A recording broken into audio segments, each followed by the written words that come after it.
নয় জিলহজ বলতে আমাদের বাংলাদেশে যেদিন নয় জিলহজ, সেদিন যেদিন সৌদি আরবে হাজী সাহেব যারা তারা আরাফা ময়দানে অবস্থান করেন, সেদিন বাংলাদেশে 8 জিলহজ ওই দিন না, তিনি বাংলাদেশের হিসাবেই 9 জিলহজ আরাফার রোজা রাখবেন।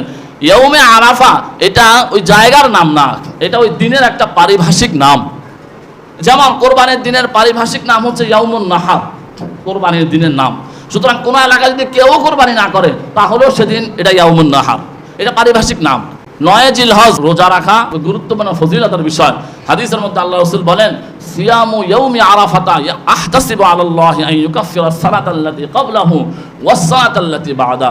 যে আল্লাহ রাসূল বলেন যে আরাফার দিনের রোজা, 9 জিলহজ আরাফার দিন রোজা, আমি আল্লাহর কাছে আশা রাখি যে এই দিনের একটা রোজা যে ব্যক্তি রাখবে, আল্লাহ পাক ওই ব্যক্তির পেছনের 1 বছরের গুনাহ এবং সামনের 1 বছরের গুনাহ ক্ষমা করে দিবেন। আমরা 9 জিলহজ আরাফার দিন রোজা রাখার চেষ্টা করব।